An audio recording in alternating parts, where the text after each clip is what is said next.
I'm Richard Pyatt. Welcome to another in our series of episodes from the city of Battle Creek on the BC City Connection podcast and program. Happy that you found us here. There are a number of these episodes. Feel free to subscribe to them if you're listening to the podcast, and you'll be alerted when new ones come available. You may also be watching us on Access Vision, and we welcome you as well on television. Today, we're getting an update from the Battle Creek Fire Department. Joining us today is the Fire Marshal in Battle Creek, Patrick Cleland, along with Battalion Chiefs Andre Dozer and Cody Titus. Welcome to you all. Thank you, Richard. Thanks for having us.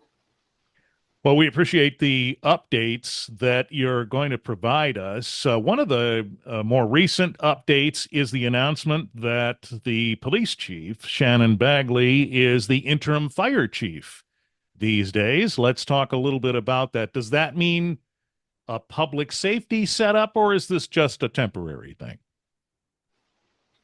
No, this is going to be just a temporary fix. The city has decided to part ways with the previous chief, and in doing so, they have kind of put the charge. There's 5 battalion chiefs that run the department's daily operations, and basically those 5 battalion chiefs will now be reporting to Shannon Bagley for an interim period until the city goes through a process to hire a new chief. And we know how those processes go. Generally speaking, they're nationwide searches in many cases, and then candidates are discovered and then whittled down. So we presume that that's going to be the process now. And in the interim, the police chief will oversee the fire department as well. And certainly that distinction is appreciated. We know public safety departments do exist, including right in the next county. So we know that kind of model. But for now, that will not be the case here. Now, one of the more significant things on which you've been working is the notion of fire station upgrades. We've had a number of conversations about this with the city manager and others. What's the latest with all of that now? So moving forward, right now, where it's a great time for the City of Battle Creek Fire Department. The meeting did go through the other evening, and they went through the resolution for 560, which that resolution basically is the allowance for the city to move forward in procuring a bond and information regarding city facilities. And in doing so, they're going to put around $25 million towards the fire stations. That will include 1 brand new fire station, which will be Station 2, 3 complete remodels of 3 of the stations, including Station number 1, Station number 5, and Station number 6. A couple small upgrades to Station 4, which has been the most recently upgraded due to some catastrophic damage.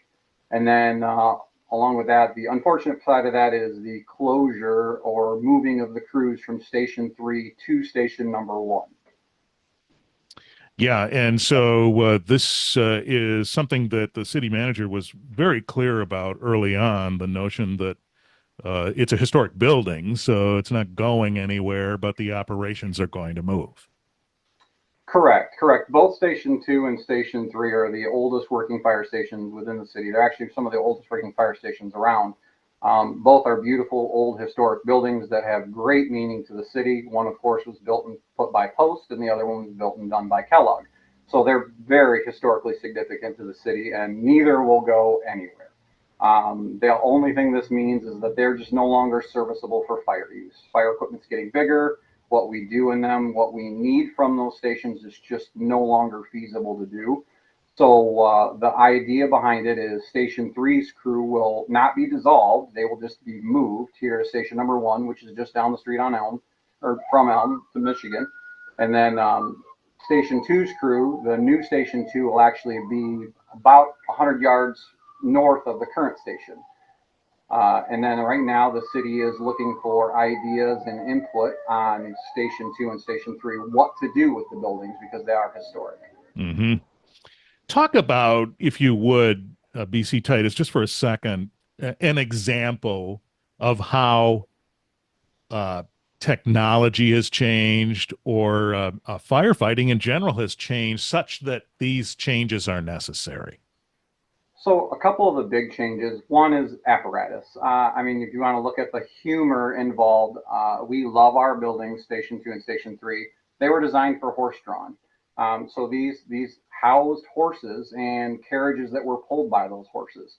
So, and now we're driving modern fire apparatus, which are in the, could be the hundreds of thousands of pounds. So you've got a 50 to 60,000 pound piece of equipment rolling in and out of a 100-plus-year old building that was designed for horses.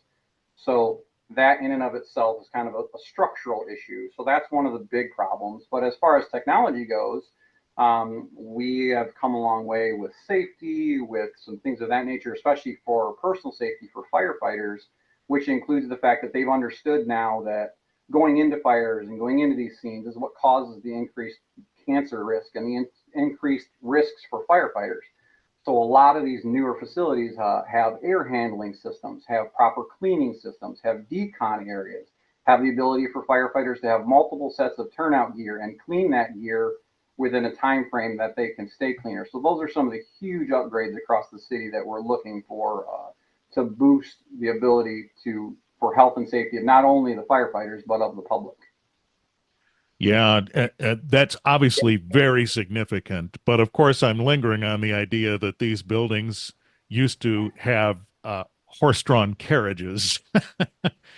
So that tells you how long it's been. How have you managed over the course of these years to adapt? And I think what you're finally saying is we can't adapt anymore. We have to change it. So one of the best things we as a fire department and most fire departments across the United States are great at is adapting. We do the most we can with what we have, and for the longest time, that is exactly what the firefighters have done. They've I won't say struggled, but they have put aside comfort. They've put aside maybe the ability to have air conditioning in every room, maybe the ability to all take a shower at once because there's only one very small shower in each of the stations.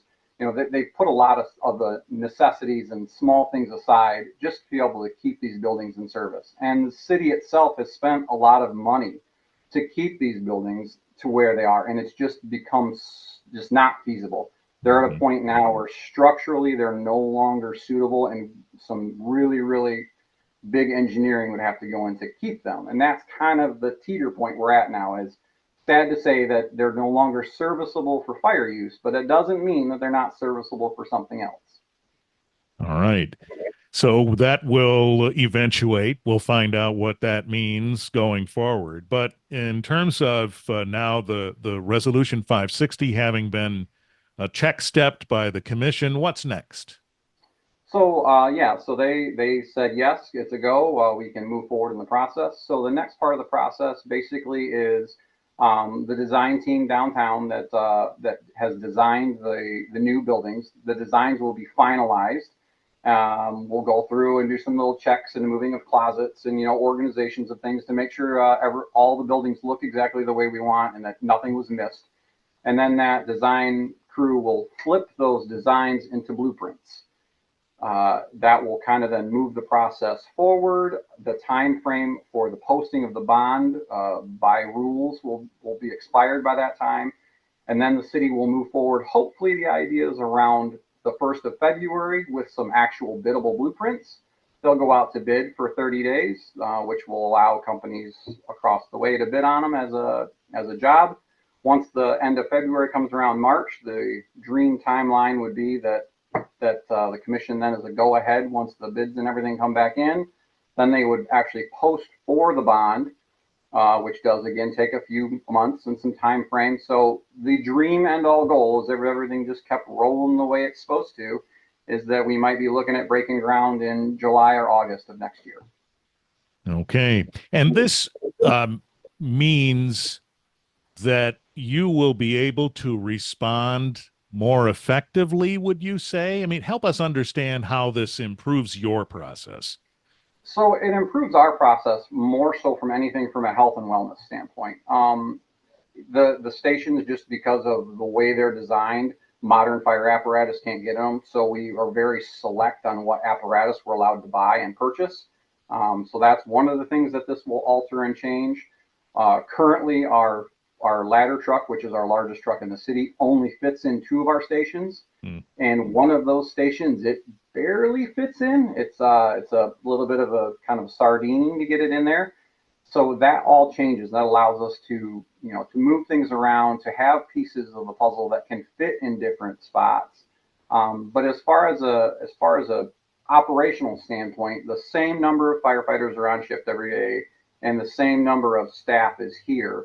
It just kind of is going to shuffle things around a little bit and move us basically into more of a good set for the future and reset our buildings back to zero so that we can continue to hopefully keep health and wellness and safety of our staff in mind. All right. And speaking of staff, there's a couple of things going on that relates to you and your colleagues. That is training and recruitment. In fact, there's a training event coming up soon, isn't there? That's correct, Richard. We have some training that we're hosting November 9th and 10th at one of our training house in Parrish. It was a vacant building that was property of the Calhoun County Land Bank. It was donated to the city, or actually sold for $1. So the city owns the building, and that's the building that we currently use for all the fire training. It's located on Parrish Street in the center of the city. And November 9th and 10th, we're hosting a company based out of Oregon called Brothers in Battle. And Brothers in Battle is coming here. They're a very talented cadre of instructors. And they're going to be hosting a class called Vent, Enter, Search Beyond the Door. And Vent, Enter, Search is a tactic we use for residential house fires, for searching for victims in locations where we think they may be, such as a bedroom. So that's going to be a big event for us. We have firefighters coming in from all over the state to attend that training, and we're really looking forward to it. It's going to give us a chance to kind of showcase the city and some of the training that we host here, and we're really excited about that. So it is sold out now. So we filled the class to capacity, and we have a waiting list. So we're pretty excited about that. Okay. So are attendees learning how to do VES, or they're expanding their knowledge? It'll be a little bit of both. Most fire departments in the fire service today are practicing Vent, Enter, Search. They're utilizing it as a tactic. This will expound upon their knowledge, give them some good reps, and give them some good critique and feedback so they can improve their processes when they go back to their own department. All right. This is clearly training that takes place fairly regularly. Just so happens that you're hosting it this time. Correct. We also we do our own in-house training often, who is led by our training officer here in the department. But this gives us a chance to kind of vet our practices against the national standards and against best practices, make sure we're doing things the right way, and make sure we're staying on the cutting edge of strategies and tactics to really give the best outcomes we can for the citizens. This must be constant opportunity, right? I mean, the training that is ongoing is always ongoing, and then there has to be study about what new tactics are out there. Absolutely. We are constantly sending our folks not only to our in-house training, but we send folks to classes all over the country so that they can be up to date on what are the best practices, make sure that we're staying on the edge, the cutting edge of what's current, what's data driven, what's given us the best results, and we can make sure that we tailor our policies and procedures here to reflect national best standards and best practices, so that we can make sure that we're handling things in the most efficient manner and ideally improving victim outcomes in the end. Is that a requirement, ongoing training? I'm thinking about like NFPA or something. Do they require this stuff? They do require training. There are guidelines for the amount of training that we need every month and every year. Excuse me. But this is in addition to that. This exceeds what the minimum is by quite a bit. This is a very extensive, extremely physically demanding training. This is each class is 8 to 10 hours long, and it's a very in-depth, very exhausting, and very, very demanding training. So definitely above what the minimum requirement would be. Okay. Talk about recruitment a second, if you would, BC Dozier, because this is an interesting thing. You're constantly looking at how to recruit new firefighters, right? But also you're looking at your processes. Absolutely. We had kind of we've had a steady decline in the number of applicants that are applying for these jobs over the last 15 to 20 years or so. And that's not unique to Battle Creek. That's a fire service issue and a police department issue across the country. It seems to be that interest is just waning in these professions, and we're not seeing the candidates, the applicants that we used to in the past. So we've kind of taken an objective look at our process to make sure that our process isn't overly cumbersome. We're trying to really streamline that to make it as easy as we can for applicants so that we can get the largest, most diverse pool of applicants possible. And so we're really looking at streamlining our process. Currently, the process takes 3 to 4 months from start to finish. We're looking at hopefully getting that process down to somewhere in the 1 to 2 week range. So it'll be hopefully a much more streamlined process, much more efficient, and much easier for applicants to throw their name in the hat and come and work for us. Wow, that's incredible. 3 to 4 months down to a couple of weeks. Correct. We've looked at some of the models across the country for what's commonly referred to as a hiring blitz. And that's the model we're looking to hopefully adopt here. It's going to take quite a bit of legwork, but we've got some good people that are working on it, and we're pretty confident that we're really going to be able to streamline that process. In the end, I'm not certain exactly how long it's going to take at this point because there are so many moving pieces still, but we've been working diligently with HR and other various departments in the city to try and really get that time frame down and minimize the amount of steps so that when we have applicants, we can just be as efficient as possible in conducting as much of the testing. There's a written test, a physical agility test, and an oral interview are the 3 main components of the new hire testing process.